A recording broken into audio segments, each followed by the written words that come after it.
हम लोग गुप्त काल पढ़ रहे हैं। हम लोग क्या पढ़ रहे हैं? गुप्त काल। देखिए, गुप्त काल में हम लोगों ने कल समुद्रगुप्त पढ़ा है ना।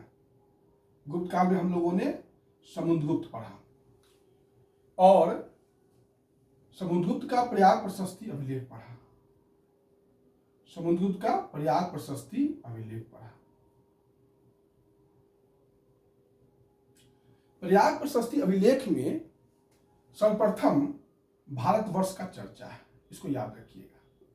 भारतवर्ष का चर्चा अभिलेख में सबसे पहली बार अगर कहीं हो रहा है तो वह है प्रयाग प्रशस्ति अभिलेख में भारतवर्ष का चर्चा है।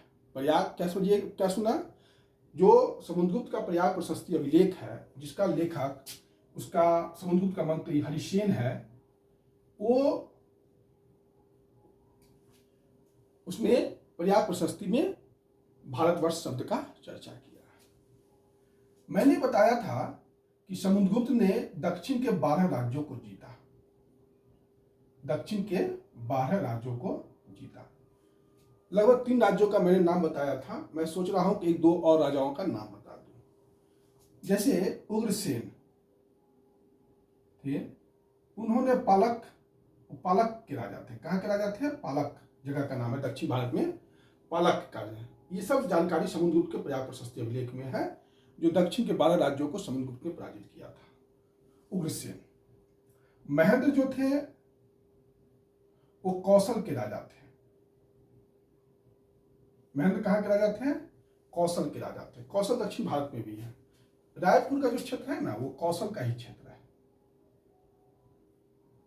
रायपुर का जो क्षेत्र है वो कौशल का ही क्षेत्र है, क्योंकि कौशल देवी जो थी यहीं की थी और इनका शादी वहां हुआ था। ठीक, महेंद्र को पराजित किया जो कौशल के राजा थे। व्याघ्रराज जो थे वो महाकांतर के राजा थे। कहाँ के राजा थे? महाकांतर के राजा थे। ये सब दक्षिण भारत में है, जो समुद्रगुप्त के अभिलेख में मिले हैं, प्रयाग प्रशस्ति अभिलेख में मिले हैं। और वेंगी के राजा जो है वो हस्तिवर्मन है। इतना ध्यान में रखिएगा तो आपका काम चल जाएगा। दक्षिण के 12 राज्यों को पराजित किया। उग्रसेन पालक के राजा थे, महेंद्र कौशल के राजा थे, व्याघ्रराज महाकांतर के राजा थे, वेंगी के हस्तिवर्मन राजा थे। ये थोड़ा सा आप लोग ध्यान में रखिएगा, है ना। मैंने बताया था कि समुद्रगुप्त ने जो अपने विजय क्रम 5 चरणों में जीता, तो हर राज्य के लिए अलग अलग नीति अपनाया। जैसे उत्तर भारत के लिए राज्य और बौद्धोरण की नीति, ठीक, मतलब राज्य को, आर्यावर्त के राज्य को जीतकर अपने राज्य में मिलाया। दक्षिण भारत के 7 राज्यों के साथ ग्रहण जीता, फिर मोक्ष दे दिया, ग्रहण मोक्ष, और फिर अपने अनुग्रह पर उनको राज्य वापस कर दिया दक्षिण भारत के साथ।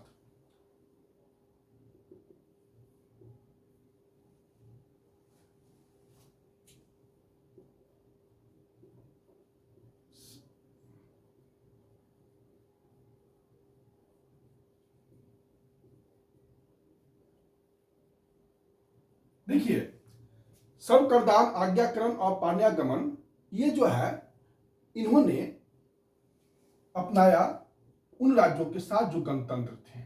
जो पंजाब के गणतंत्र थे उसके साथ जो नीति अपनाया समुद्रगुप्त ने, वो कहलाता है सर्व करदान, आज्ञाकरण और पाण्यागमन। चौथा नीति था आत्मनिवेदन।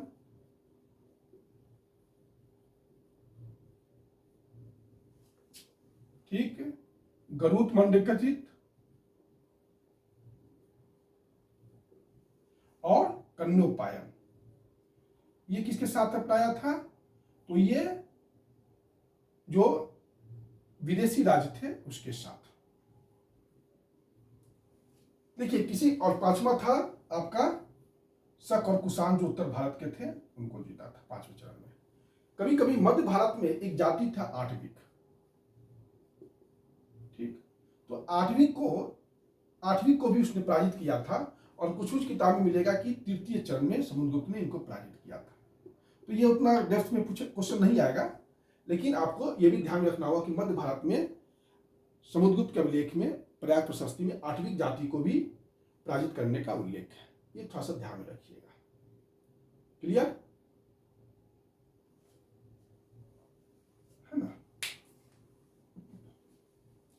8वीं का चर्चा मौर्य शासक अशोक भी करता है और समुद्रगुप्त भी चर्चा करता है। 2 शासक प्राचीन भारत में 8वीं जाति का चर्चा करते हैं और दोनों अभिलेख में करते हैं, है ना। 13वें शिलालेख में अशोक 8वीं जातियों को धमकी देता है कि अगर आप ठीक से काम नहीं करेंगे तो आप पर दंड सेना का उपयोग किया जाएगा। और समुद्रगुप्त के अभी प्रयाग प्रशस्ति अभिलेख में 8वीं जातियों पर विजय की चर्चा है तृतीय चरण में। कुछ कुछ पुस्तकों में है, तो उतना आपको डेप्थ में नहीं पूछेगा, तो ज़्यादा टेंशन नहीं लेना है। उसके बाद समुद्रगुप्त ने जैसे व्याघ्र प्रकार के सिक्के चलाए, धनुधारी प्रकार के सिक्के चलाए, अश्वरोही प्रकार के सिक्के चलाए, ये सब गरुड़ प्रकार के सिक्के चलाए। ये सब सिक्का जो है अशोक परशुराम प्रकार के सिक्के चलाए, परशु प्रकार के सिक्के चलाए। तो ये सब थोड़ा सा ध्यान में आपको रखना पड़ेगा। व्याघ्र प्रकार, धनुधारी प्रकार, अश्वरोही प्रकार, गरुड़ प्रकार, परशु प्रकार, ये समुद्रगुप्त के बारे में कुछ चर्चा है। अब हम लोग समुद्रगुप्त के बाद, उसके बाद जो राजा बनते हैं वो राजा बनते हैं चंद्रगुप्त द्वितीय। कौन राजा बनते हैं? चंद्रगुप्त द्वितीय। चंद्रगुप्त द्वितीय का समय है 380 एडी से 415 एडी। चंद्रगुप्त द्वितीय का समय है 380 एडी से 415 एडी। देखिए, एक नाटक है विशाख दत्त का, एक नाटक का किताब का नाम है आपको देवी चंद्रगुप्तम। नाटक का किताब का नाम क्या है? देवी चंद्रगुप्तम। ये देवी चंद्रगुप्तम नाटक में हमें यह सूचना मिलता है कि चंद्रगुप्त द्वितीय का बड़ा भाई रामगुप्त था, मतलब समुद्रगुप्त का बड़ा बेटा रामगुप्त था, और रामगुप्त सत्ता पर बैठा। लेकिन उसी समय शक शासक के डर से रामगुप्त जो है गद्दी देने को तैयार हो जाता है, और गद्दी ही नहीं देता है। रामगुप्त की पत्नी का नाम है ध्रुव देवी, और कहता है कि मेरी पत्नी को भी आप ले लीजिए शक शासक से, और बदले में आप मुझे जान से छोड़ दीजिए, जान छोड़ दीजिए। जब यह सूचना रामगुप्त के छोटे भाई चंद्रगुप्त को मिलती है, चंद्रगुप्त द्वितीय को मिलता है, तो उसने शक शासक को पराजित किया और ध्रुव देवी, रामगुप्त को पराजित करके मार डाला और ध्रुव देवी से विवाह कर लिया। ठीक, यह पूरा विशाख दत्त के नाटक देवी चंद्रगुप्त से सूचना मिलता है। इस समय जो शक शासक है वह है रुद्र सिंह तृतीय। अंतिम शक शासक जो है रुद्र सिंह तृतीय है, और इस रुद्र सिंह तृतीय को चंद्रगुप्त द्वितीय पराजित करता है और सकारी का उपाधि लेता है। क्या चीज का लेता है उपाधि? सकारी का। सकारी का अर्थ क्या हो गया? शकों को नाश करने वाला, शकों को नाश करने वाला। देखिए, शकों को जब पराजित किया तो इससे क्या हुआ कि गुजरात पर चंद्रगुप्त विक्रमादित्य का नियंत्रण हो गया, और कहने का अर्थ कि समुद्री व्यापार पर भी नियंत्रण हो गया, क्योंकि गुजरात का अर्थ हुआ कि समुद्री व्यापार पर नियंत्रण हो गया। तो इससे क्या हुआ कि गुजरात समुद्री व्यापार में विक्रमादित्य को फायदा यह हुआ कि उससे उज्जैन जो है या मालवा कहिए, ये काफी तेजी से तरक्की किया। गुजरात के व्यापार पर नियंत्रण से फायदा यह हुआ कि मालवा और उज्जैन काफी तेजी से तरक्की किया, और चंद्रगुप्त विक्रमादित्य ने उज्जैन को अपनी दूसरी राजधानी बनाया। पहली राजधानी कहाँ थी? पाटलिपुत्र, और दूसरी राजधानी कहाँ है? उज्जैन है। चंद्रगुप्त विक्रमादित्य ने उज्जैन को दूसरी राजधानी बनाया। चूंकि इसको पराजित किया था शकों को, तो शकों को पराजित करने के उपलक्ष्य में इसने विक्रमादित्य का भी उपाधि लिया था। आपको याद ही होगा कि 57 BC में पहला कोई उज्जैन का एक शासक था जिसने शक शासक को पराजित किया था, और उसके बाद उसने विक्रमादित्य का उपाधि लिया था। तो उसी समय से विक्रमादित्य की उपाधि लेने का एक परंपरा चल पड़ा, और भारत में कुल मिला के 14 विक्रमादित्य हुए। अंतिम विक्रमादित्य हेमू था और उसी क्रम में चंद्रगुप्त द्वितीय ने भी विक्रमादित्य का उपाधि लिया। अब यहां पर विक्रमांक का भी उपाधि लेता है या विक्रमांक का उपाधि लेता है। देखिए अब यहां पे एक क्वेश्चन हो जाएगा परम भागवत का उपाधि। तो मैंने कल चर्चा किया ही था कि लोक सेवा आयोग इसका आंसर परम भागवत को उपाधि लेने वाला पहला गुप्त शासक चंद्रगुप्त विक्रमादित्य को मानता है, लेकिन यूजीसी नेट जो है समुद्रगुप्त को मानता है। तो जो जिस परीक्षा को देंगे उस परीक्षा को ध्यान में रखते हुए वो अपना आंसर यहां पर चुन लेंगे।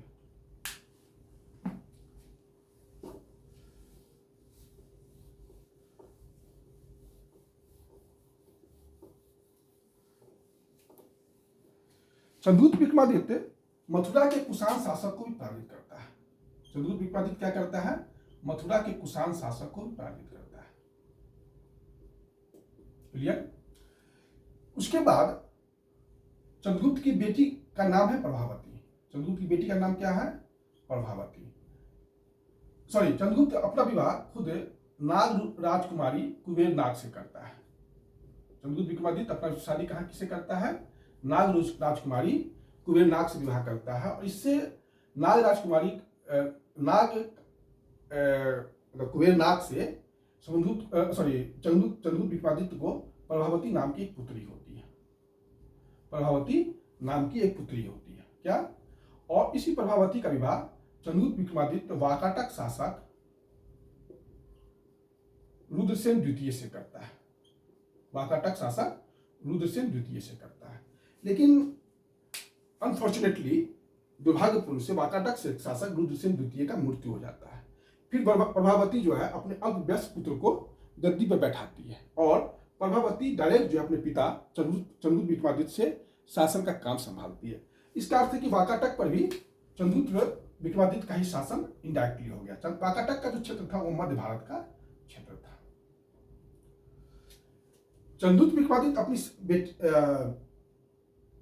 बेटा का शादी कदम कुंतल राजवंश में करता है। किस राजवंश में करता है? कुंतल राजवंश में। अपने बेटे का शादी कुंतल राजवंश में करता है। ये थोड़ा सा ध्यान में आप लोग रखिएगा। इस तरीके से वैवाहिक संबंधों के द्वारा चंद्रगुप्त विक्रमादित्य जो है अपने शासन का मजबूती प्रदान करता है।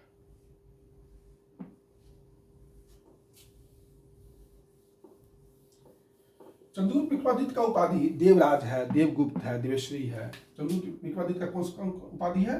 देवराज है, देवगुप्त है, देवश्री है। ये सभी जो है चंद्रगुप्त विक्रमादित्य का उपाधि है। सब का ध्यान में आप लोग रखिएगा। चंद्रगुप्त विक्रमादित्य के दरबार में नौ रत्न रहते थे। 9 रत्न रहते थे। कौन कौन 9 रत्न थे? तो कालिदास को आप लोग जानते ही होंगे। कालिदास के बाद धन्वंतरी थे। धन्वंतरी बहुत बड़े वैद्य थे, इन्हीं के दरबार में थे। अमर सिंह को जानते ही होंगे। वररुचि, बेताल भट्ट और वराहमिहिर। बचपन में आप लोगों ने विक्रम बेताल की कहानी सुनी होगी, तो वही बेताल भट्ट। ठीक, तो कालिदास हो गया, धन्वंतरी हो गया, अमर सिंह हो गया, वररुचि हो गया, बेताल भट्ट हो गया, वराहमिहिर हो गया, शंकु हो गया, घटकपर हो गया, छपानक हो गया। कितना हुआ? 1 2 3 4 5 6 7 8 9। ये कालिदास के दरबार में कुल मिला के 9 विद्वान रहते थे। 9 रत्न इनको कहते हैं। ठीक, ये उज्जैन के दरबार में रहते थे। नाम याद रख लीजिएगा: कालिदास, धन्वंतरी, अमर सिंह, वररुचि, बेताल भट्ट, वराहमिहिर, शंकु, घटकपर, छपानक। ये सभी जो है कालिदास के दरबार में रहते थे। चंद्रगुप्त विक्रमादित्य के समय में एक इंपॉर्टेंट चीनी यात्री आया था, उसका नाम था फाहियान। उसका क्या नाम था? फाहियान। उसका नाम था फाहियान। फाहियान जो था वो चीन का था। कहाँ का रहने वाला था? चीन का था और बौद्ध यात्री था। भारत में आया था वो बौद्ध ग्रंथ का अध्ययन करने के लिए। तो वो चीन से चला मध्य एशिया आया और मध्य एशिया से पेशावर में आ गया। पेशावर से वो भारत में एंट्री किया और फिर भारत में से वो चला गया, घूमते टहलते तामलिप्ति पहुंचा, बंगाल का जो बंदरगाह है वहां से पहुंचा। तामलिप्ति से वो श्रीलंका चला गया और श्रीलंका से पूर्वी द्वीप होते हुए वो चीन पहुंच गया। ठीक, आया था स्थल मार्ग से, गया पानी के जहाज से। ये थोड़ा सा आप लोग देखिएगा, ध्यान दीजिएगा। फाहियान जो है 319 से 414 एडी तक भारत में रहा था। कुल मिला के वो 15 साल भारत में रहा था। सॉरी, 399 से 414, 399-414। ठीक, 399 से 414 एडी तक फाहियान भारत में रहा था। फाहियान जो है कभी भी चंद्रगुप्त विक्रमादित्य का चर्चा नहीं करता है, याद रखिएगा। चंद्रगुप्त विक्रमादित्य का चर्चा एक बार भी नहीं करता है। लेकिन राजनीतिक स्थिति के बारे में कोई सूचना नहीं देता है फाहियान, लेकिन आर्थिक और सामाजिक स्थिति के बारे में वह सूचना देता है। आर्थिक और सामाजिक स्थिति के बारे में फाहियान सूचना देता है। फाहियान क्या क्या सूचना देता है वो सब सुन लीजिए थोड़ा सा ध्यान से। फाहियान कहता है कि मध्य देश जो है ब्राह्मणों का जगह है। मध्य देश, वो मध्य देश की चर्चा करता है। मध्य देश जो है ब्राह्मणों का देश है और काफी खुशहाल है ये लोग मांस मदिरा नहीं खाते हैं और न ही जीव हिंसा किया जाता है। न लहसुन खाते हैं, न प्याज खाते हैं, ये सब ये नहीं खाते हैं। ठीक, ये काफी आत्मसंयम से रहते हैं। लेकिन इन्होंने कहा कि चांडाल जो अछूत जाति है वो मांस खाती है और मदिरा पीती है।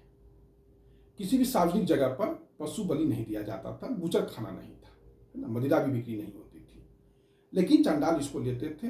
अगर चांडालों के बारे में, अस्पृश्य जाति के बारे में कोई पहला बार सूचना देने वाला कोई विदेशी यात्री था, वो था फाहियान। सबसे पहले फाहियान ने ही सूचना दिया है इस चीज का। ठीक, फाहियान साथ में यह भी कहता है कि भारतीय जो है लेन देन में कौड़ी का प्रयोग करते थे। कौड़ी का, भारतीय लेन देन में किसी का प्रयोग करते थे? कौड़ी का प्रयोग करते थे।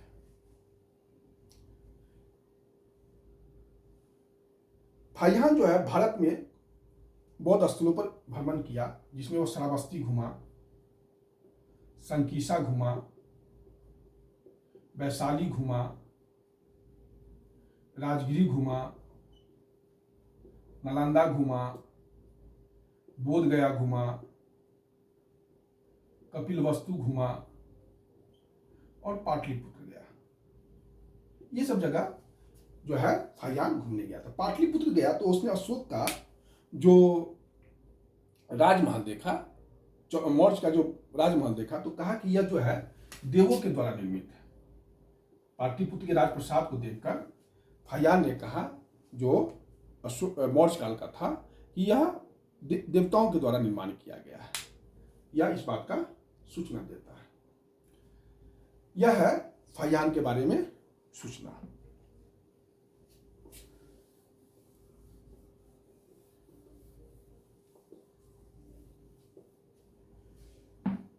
चंद्रगुप्त विक्रमादित्य के बाद जो शासक बनते हैं वो बनते हैं कुमारगुप्त। कौन बनते हैं? कुमारगुप्त।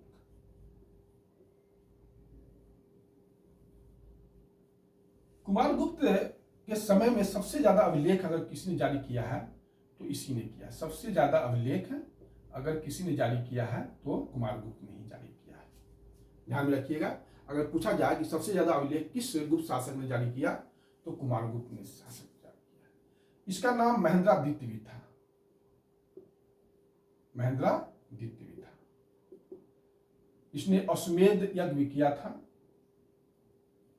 और अश्वमेध महेंद्र की उपाधि लिया था और श्री महेंद्र की उपाधि लिया था। ये सब इसने उपाधि लिया था। ठीक, कुमारगुप्त के समय में सबसे बड़ा इंपॉर्टेंट सूचना मिलता है द्वितीय स्तंभ लेख से, जो स्कंदगुप्त का है, कि कुमारगुप्त ने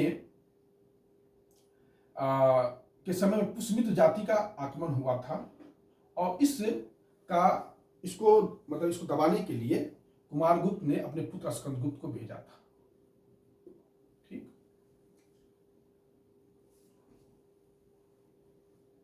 इसके कुमारगुप्त के बहुत सारे अभिलेख हैं, जैसे कर्मदंडा अभिलेख,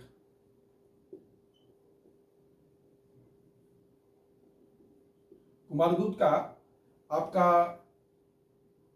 अभिलेख सब काफी इंपॉर्टेंट है,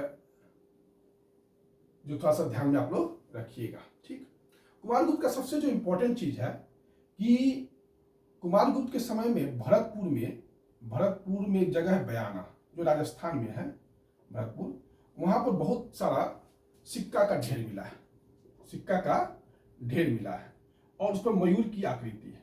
उस पर किस चीज की आकृति है? मयूर की आकृति है। कुमारगुप्त ने ही सबसे पहले नालंदा जो बौद्ध विहार है, सॉरी नालंदा महाविहार है, चाहे विश्वविद्यालय है, उसका स्थापना करने वाला कोई शासक था तो वो कुमारगुप्त ही था। उसका कौन था? कुमारगुप्त ही था। और कुमारगुप्त का समय 415 एडी से 455 एडी तक। यहां तक कोई दिक्कत है? इसी कुमारगुप्त ने जो पुष्यमित्र का जो विद्रोह हुआ था, आक्रमण हुआ था, उसको दबाने के लिए जब स्कंदगुप्त को भेजा था, तो स्कंदगुप्त इस विद्रोह को जब दबा कर आया तो अपनी मां को विधवा पाया। कहने का अर्थ कि कुमारगुप्त की मृत्यु हो गई और उसके बाद स्कंदगुप्त राजा बना। इसके बाद कौन बना राजा? स्कंदगुप्त राजा बना।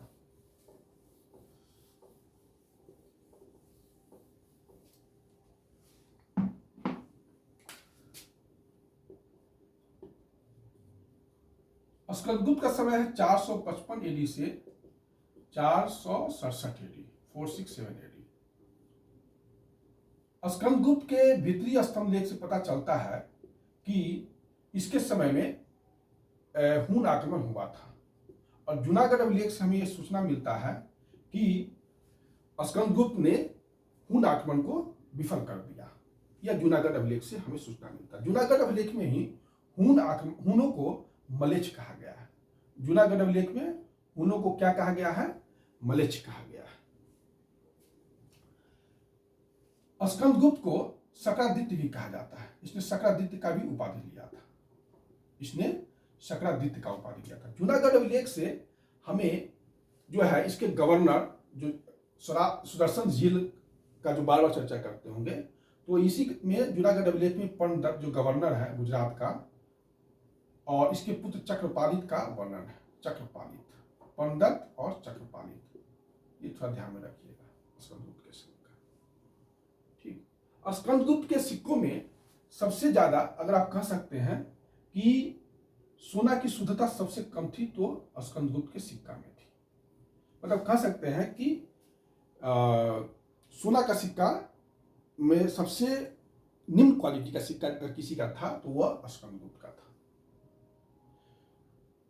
सोना का सिक्का से याद आया कि जब चंद्रगुप्त विक्रमादित्य ने शकों को पराजित किया था तो चांदी का सिक्का जारी किया था। चंद्रगुप्त विक्रमादित्य ने जब शकों को पराजित किया था तो चांदी का सिक्का जारी किया, और उस सिक्का का नाम था रुपया या रुपया।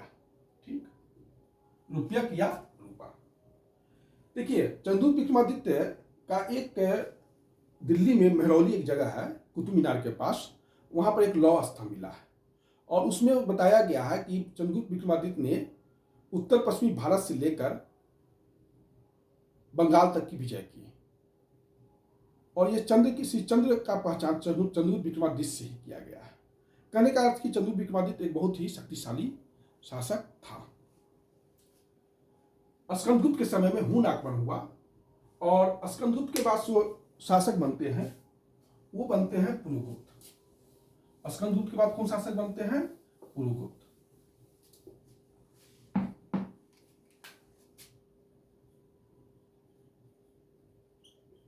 पुरुगुप्त के बाद बनते हैं बुधगुप्त। बुधगुप्त के बाद भानुगुप्त। देखिए, बुधगुप्त ने नालंदा जो संघाराम था उसको धन दान में दिया था। बुधगुप्त ने धन दान में दिया था। भानुगुप्त का 510 एडी का एरन अभिलेख मैंने आपको बताया था, याद होगा। भानुगुप्त का 510 एडी का जो है एरन अभिलेख, जिसमें सती प्रथा का पहली बार चर्चा है। भानुगुप्त के बाद जो शासक बनते हैं वो बनते हैं नरसिंहगुप्त बालादित्य। नरसिंहगुप्त बालादित्य, और ये बौद्ध धर्म को मानता था। किस धर्म को मानता था? बौद्ध धर्म को मानता था। इसी के समय में जो है हुन शासक मिहिरकुल ने आक्रमण किया था। नरसिंहगुप्त बालादित्य के समय बौद्ध हुन शासक मिहिरकुल ने पराजित किया था। तो नरसिंहगुप्त बालादित्य ने हुन शासक मिहिरकुल को पराजित कर दिया था, लेकिन नरसिंहगुप्त बालादित्य बौद्ध धर्म को मानता था। बौद्ध धर्म के प्रभाव में आकर उसने मिहिरकुल को छोड़ दिया। देखिए कितना बड़ा एक राजा को यह कितना बड़ा बेवकूफ़ी वाला कदम है। धर्म के प्रभाव में आकर अपने विरोधी को वो छोड़ देता है, तो अपना वह कमल खुद ही खोद लेता है। नरसिंहगुप्त बालादित्य के बाद कुमारगुप्त द्वितीय शासक बनते हैं, कुमारगुप्त तृतीय शासक बनेंगे, और अंतिम शासक जो है वो विष्णुगुप्त तृतीय है। विष्णुगुप्त तृतीय है। अगर कोई पूछे कि अंतिम शासक कौन है, तो वो है विष्णुगुप्त तृतीय है, और लगभग 550 एडी तक गुप्तों ने भारत पर राज किया। लेकिन अंतिम महान शासक कौन था, तो स्कंदगुप्त था। उसके बाद पतन होती हुई शक्ति थी, या कोई राजनीतिक शक्ति नहीं थी, या सिर्फ जो है पतन होती हुई शक्ति थी। गुप्त शासक को सबसे ज्यादा डैमेज हुन शासक ने किया। सबसे ज्यादा डैमेज किसने किया? हुन शासक ने किया। हुन कहाँ के रहने वाले थे? मध्य एशिया के रहने वाले थे, और इन्होंने जो है इनकी जो सैन्य तकनीक थी वो गुप्तों से ज्यादा अच्छी थी, और इसलिए जो है ये गुप्तों को पराजित करने में सफल हुए। गुप्तों को हुन आक्रमण ने बहुत डैमेज किया, यह सच है, लेकिन साथ साथ गुप्तों को भारत का एक शासक था यशोधर्मन। ये गुप्त के ही सामंत थे, और इनका यशोधर्मन का मंदसौर अभिलेख है। ये 510 एडी का 540 एडी का अभिलेख है, मंदसौर अभिलेख। और इस अभिलेख में इन्होंने गुप्तों को काफी कह सकते हैं कि डैमेज किया। और उस समय जो शासक थे वो नरसिंहगुप्त बालादित्य थे।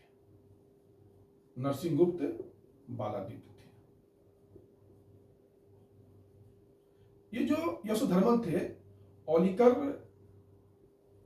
सामंत परिवार के थे।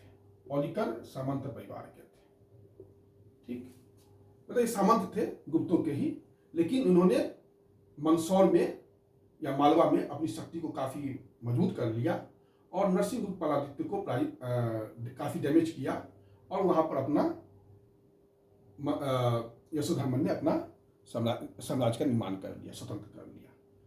तो दो शासक हुन आक्रमण ने गुप्तों को काफी लॉस किया। बाद में हुन जो है क्षत्रिय का दर्जा ले लिए। राजपूत के 36 कुलों में, राजपूत में 36 कुल है, उसी में हुन भी अपना एक स्थान बना लिए। कहने का कि हुन भी भारतीय साम्राज्य के अंग बन गए। इस तरीके से गुप्तों का पतन हो गया। इस तरीके से आपका गुप्त का पतन हो गया। हुन शासक का जो संस्थापक था वो तुर्मान था। इसको थोड़ा याद रखिए, हुन शासन का संस्थापक कौन था? तुर्मान था। उसके बाद मिहिरकुल जो है हुन आक्रमणकारी आया, और उसने नरसिंहगुप्त बालादित्य को पर आक्रमण किया। हुन शासक का संस्थापक कौन था? तो तुर्मान था। याद रखिए, हुन शासन की स्थापना करने वाला तुर्मान, और नरसिंहगुप्त बालादित्य का जिससे लड़ाई हुआ था हुन शासक से, वो था मिहिरकुल। यह आपको मिला के आपका गुप्त। अब तक हम लोगों ने पढ़ा गुप्त का जो इंपॉर्टेंट राजा हुए, गुप्त किस वंश के थे, और गुप्तों का पतन कैसे हुआ, यह हम लोग पढ़ लिए। अब जो है नेक्स्ट हम लोग कल गुप्तों का प्रशासन पढ़ेंगे। धन्यवाद।